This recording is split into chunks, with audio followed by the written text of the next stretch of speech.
Some coffee? No, thanks. Okay, then. There you go. Thank you, ma'am. All right. Looks like you missed out again, Sandy. Only 3 cups. What are you looking for, anyway? Reports on this epidemic. Someone out there must know what's going on in here. You'll never learn, will you? No one knows. No one cares. Well, what about that woman who was taken into the quarantine hospital? Somebody knows about her. And if they're keeping that a secret, it's because she's dead.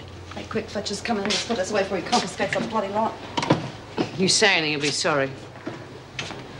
Right, now, because of this epidemic, we've decided to close down the kitchen completely. From now on, all food will be brought in ready cooked. That can only be an improvement. That's enough out of you, Smith.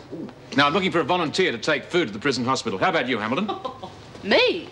You've got to be joking. I shouldn't even be in here with them, let alone working into sick rooms. I'll take it, Mr. Fletcher. Yeah, we all will. Oh, that won't be necessary. You only need one person. We're only delivering food to the sick. Come on, Doreen. The rest of you be ready at reception at lunchtime to take delivery of food from the caterers. That includes you too, Hamilton. There's no danger. Come on. Here we go. Oh, thanks, Lou. Breakfast, ladies. Oh, look, serve them, would you? I won't be a moment. Just put Mrs. Morris' breakfast beside her bed. How you feeling? Okay, bloody hungry, though. How come Bricky's so late? I don't know. Suppose they reckon you sickies need your sleep. Oh, lovely.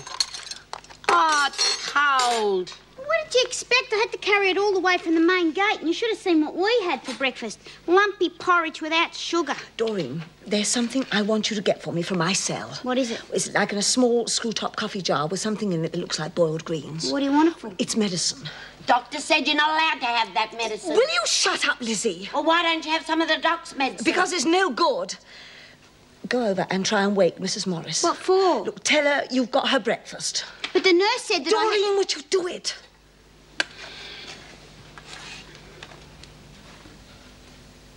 Mrs. Morris?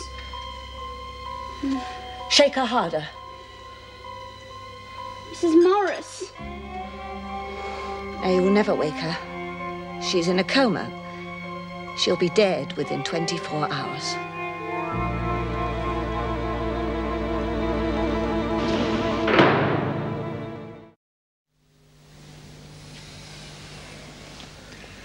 She's not responding.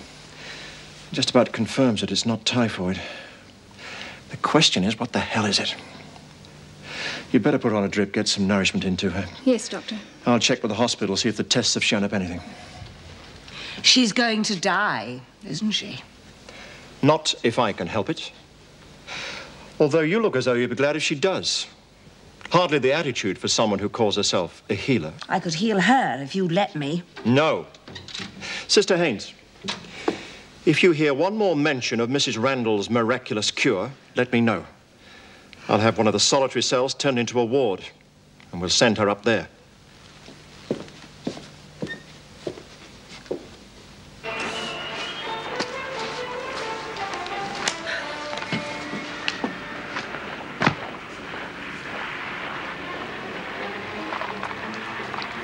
What are you doing? Trying to find my pulse. Yeah, well, it's there somewhere. If you were dead, someone would have told you. Now, will you play a card? Well, I feel funny. We all feel funny. You can't hardly help with it when I'm flaking out around us. Come on, it's your turn. Dad. Now I could beat that either. Clever little devil, aren't you? How many? Knife. Terrific. That's 36 cigarettes you owe us. Bloody marvellous, isn't it? Hey, B, can I talk to you? Why change the habit of a lifetime?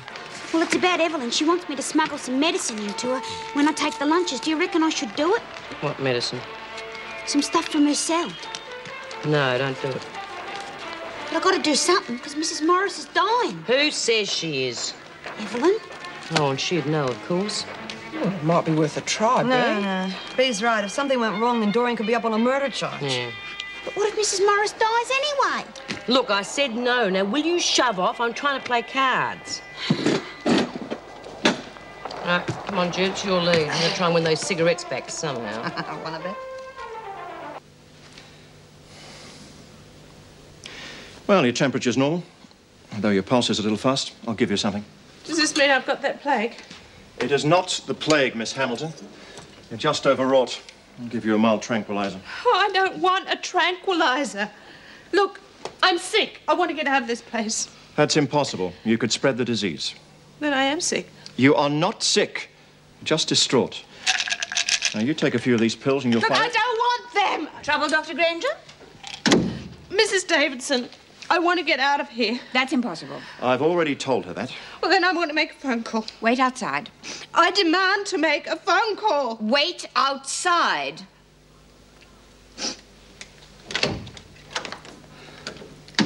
How is Mrs. Morris? No better, I'm afraid. Just seems to be wasting away. Our tests haven't managed to isolate any virus at all as yet. And is Hamilton suffering from the same disease? Oh, no. Just signs of an overdeveloped imagination. The entire block's in here every 30 minutes asking for a checkup. Yes? I'm sorry to bother you, Mrs. Davidson. We're not feeling too well, Doc. See what I mean? All right, you better come in. All of you. I'll leave you to it. What's this about a phone call, Hamilton? I'm entitled to one phone call a week. Under normal circumstances, that is true. Normal or not, I want my phone call. Whom do you want to phone? My editor.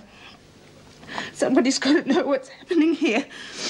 There's nothing about it in the papers. There's nothing on the news. That is because we don't want any further panic. There's been quite enough of that already. I'm sorry, your request is denied. Oh, Mrs. Davidson, then please put me back in isolation. There isn't any room. Oh, but please, I won't write about anything that happens here. I promise I won't. Please put me back in isolation because I know you're just trying to kill me. That is ridiculous. No, you are. You are trying to kill me because you don't want me to write about it. Are you ill, Kent? No, Mrs. Davison. Just nerves. Obviously, there's far too much imagination being brought to bear here.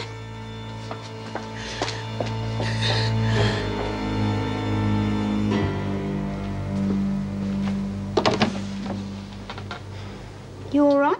Yeah. Hey, I reckon Mrs. Davison just slapped Sandra across the face. Oh, she wouldn't. I was standing in the corridor and Sandra was holding her cheek. Maybe Davo's getting uptight. Wouldn't be surprised if everybody falling sick around here. Yeah, it's real spooky, isn't it? Do you reckon Evelyn's medicine would cure Mrs. Morris? I don't know. I don't want to find out either, because Bea'd kill me if I took some of that stuff into her. Yeah, but if it works, we could all take it. I don't fancy getting sick. I don't fancy a thump from Bea, neither. She wouldn't know. She'd find out. Anyway, if you're so bloody keen, why don't you take it into her? It's nothing to do with me. I thought you wanted to help Mrs. Morris. I do. Right, now take the sheets off that bed and put your own on. Hey, that's Bea's bed. Yeah, well, Smith's sick, so's Bryant. We're turning Bryant's cell into a temporary ward for them both. You'll be sharing with Baxter. Judy be all right?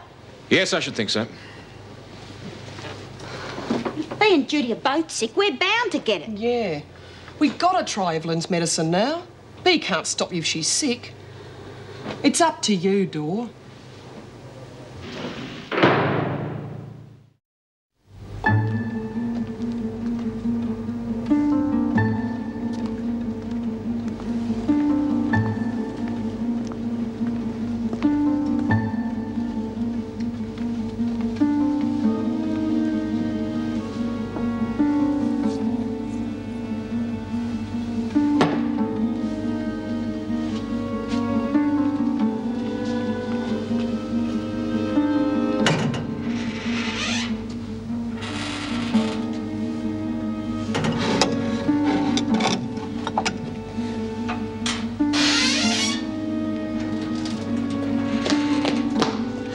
Told you not to touch that stuff. Stupid bugger almost dropped it. Oh, you gone stupid. Give it to me. No! Give it No! to me. No!